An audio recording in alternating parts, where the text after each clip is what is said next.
Hey Campagna T-Rex fans, Todd Kerber here. Look what I just got delivered. Elka Stage 5 shocks specific to the Campagna T-Rex RR. Amazing product. I want to give a big shout out to Durand Burnside Trek Site. He supplied them to me.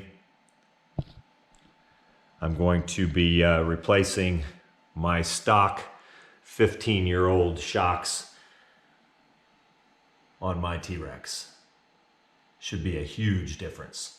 These shocks retail for $8.95 each. And you need 4 of them. Again, they're stage 5. You've got your rebound adjustment down there. You've got 2 compression adjustments. The red smaller one is your slow speed, and your black one on the outer is the high speed adjustments. I just went through all of them to make sure that they were uniform. They were not. So I kind of kept track of everything, and I ended up going with a uniform setting on each of them. So I went 19 clicks out on rebound.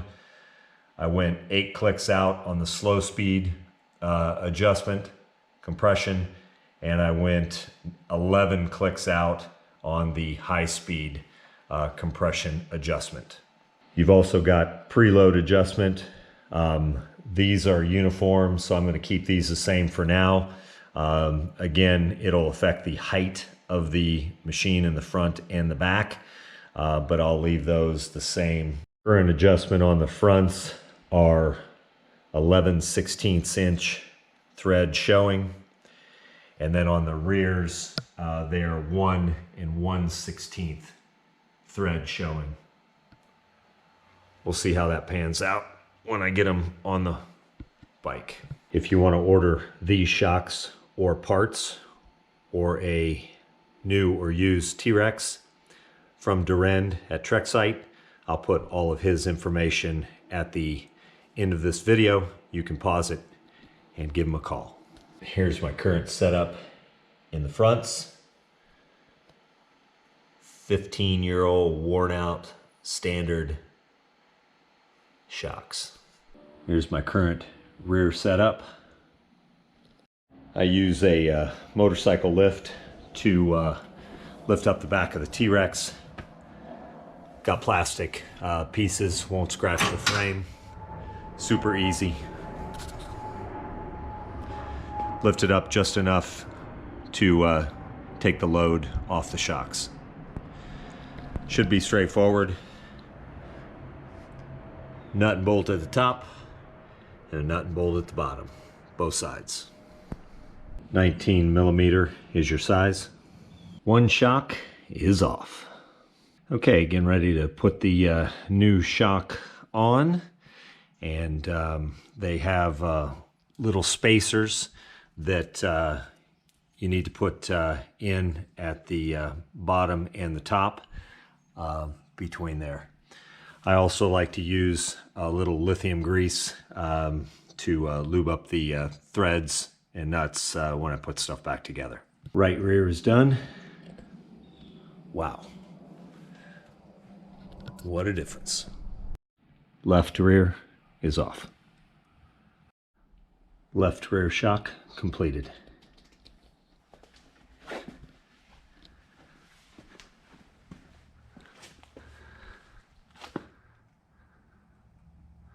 Definitely a much cooler look too. All done in the rear. Measured the height of the frame, both sides in the rear, and it's identical. The 15-year-old stock shocks to the new Elka Stage 5. Same height in the back. Okay, time to put the front shocks on. Have to take the nose off. Got my moving blanket down. All right, underneath, I'll start with 4 Phillips head screws, bolts, using that. 4 Phillips head bolts have been removed from underneath. Next, I'll remove the small Phillips screw there and these two Allen head bolts here. These two Allen bolt heads have nuts on the back side, so they're a pain in the ass on both sides. There they are, so you can see them. I use vice grips to catch the nut, and then there's a little washer underneath as well. 4 Allen head nuts and 2 screws removed from both sides. All right, next up, top nose bolts. There's one right there and one right there. Little screw stud hanging down with a nut and a rectangular washer on it. I'll try to get a video.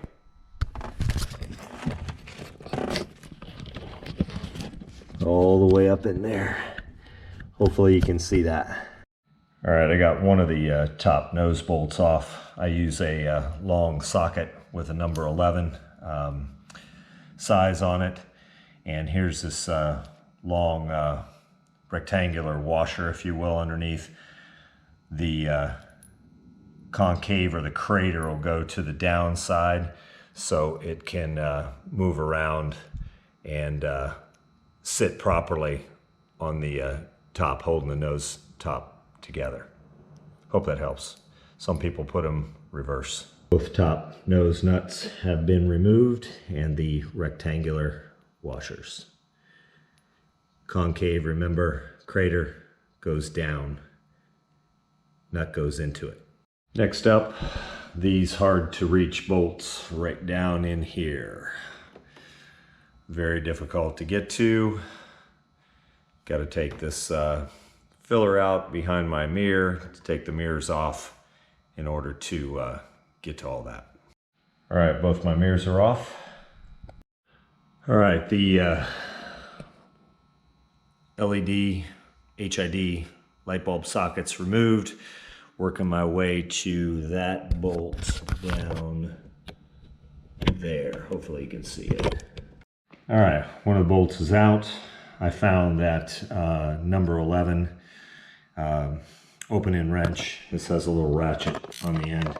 Works best on these side bolts for me. Both side bolts by the mirrors are finally out.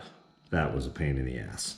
Slowly inch the nose forward and unplug and release any LED lighting, any light sockets. Don't forget the parking lights, running lights down underneath. And just slowly move the nose forward and remove it. The nose is off. That was a pain in the ass. So anyway, time consuming. And for those of you that haven't seen the top threaded bolt coming out of the top of the nose, there it is. Now to the task at hand. Get these old shocks off. I use a mini jack front and center to take the load off the shocks. All right, number 19 metric open-end wrench will catch the top and loosened up the bottom, same size. In order to get the top bolt out on the right side, turn the wheel all the way to the left and raise the jack all the way up. That way it'll clear the steering column assembly here, and reverse on the other side. Old front shock is off. Now I just need to reverse the process. Lithium grease to put everything together. Put it all over the bolts and nuts. Right front shock is finally on. Ran into a little bit of a problem with this assembly right here. The old shock, if you look here, I'll try to set it up on the 1 inch mark, was 5/8 of an inch thick. And the new shock with the washers is basically 1.5 inches, or 1.25 inches, excuse me. So it's 5/8 of an inch thicker.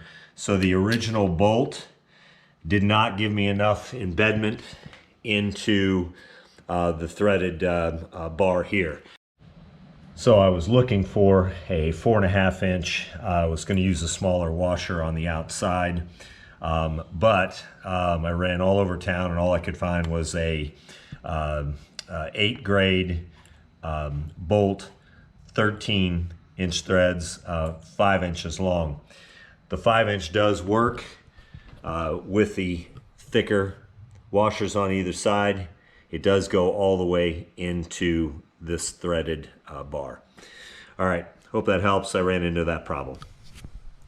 But the right front is on. Going to start working on the left front shock. Make sure you turn your steering wheel all the way to the right so it clears the steering column. Old left front shock is off. Start from the top because that one's harder to line up. Bottom's a little easier. I didn't do that on the other side. Getting ready to install the new left front shock. I always assemble with white lithium grease. And again, the 5-inch bolt will go all the way in, and the 4-inch stock on my 07 was not sufficient for embedment. So starting from the top. Left front shock new on. Remember that 5-inch bolt with the spacers. Had to upgrade from the 4-inch. There wasn't enough embedment into this tube here. And you can clearly see the spacers here on the large ones, but on the bottom there are 2 smaller ones on either side of the shock bottom. Don't forget to put those in both sides. All the shocks are on. Time to put the nose back on.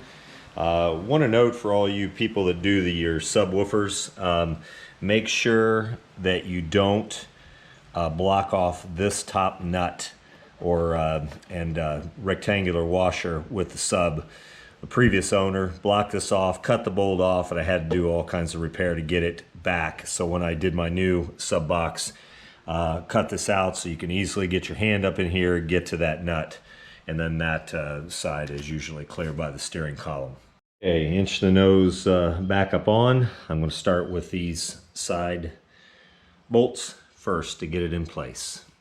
Then I'm going to do the tops and all the other ones loose and then tighten everything up. Next, making sure I hook up the low beam lights, the LED high beams, the side marker light, and the LED lights. Just making sure everything works before I put any more bolts from the nose in on both sides. Got all the fasteners in but not tightened up. The ones here, the 2 up top of the nose, these 2 on either side, that Phillips screw, and then the 4 underneath. Now it's time to tighten it up. Nose is on, all tightened up. Next, putting back on both mirrors. Wires are cleaned up, zip tied, mirrors are on, and the little padding cover the wires installed. Do a little bit of cleanup and testing tomorrow. Just measured the height of the body off the ground just behind the rear wheels. Looks like the new shocks raised it up about 1/4 of an inch on both sides. So that's good with me. A little more height for some speed bumps and so forth. Shocks are all done.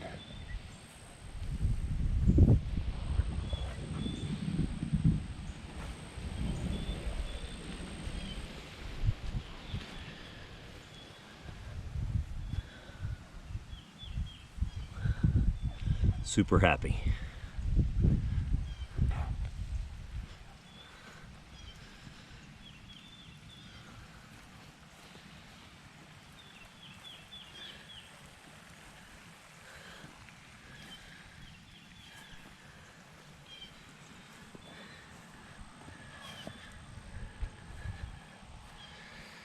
All right, SRQ Terror, going to go out today, get to do some testing, take a little ride out to lunch out east.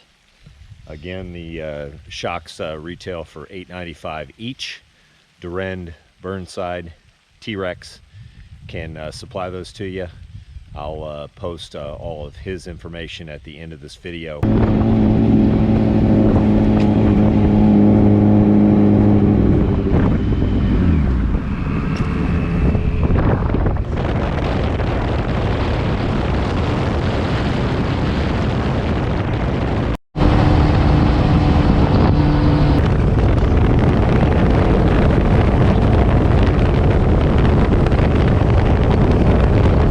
boys and I did some testing on it. Definitely firmer. I might loosen up the compression settings on the high and low speed, but we're out at Solomon's Castle. Romeo and Randy didn't make it, but Scott, Darcy, and Gary did. So anyway, happy with the shocks. Might fine tune later, but all good. Just got back from a couple hour run with the SRQ Terror, and just the other comment I wanted to make, you definitely feel the road more with these new shocks. Definitely firmer. I like it. I might change the settings, lighten it up a little bit. The compression, high and low speed, we'll see how I do in the future. But other than that, super happy. My name's Todd Kerber. If you like this video, subscribe. Gives me a thumbs up and share. Thanks for watching.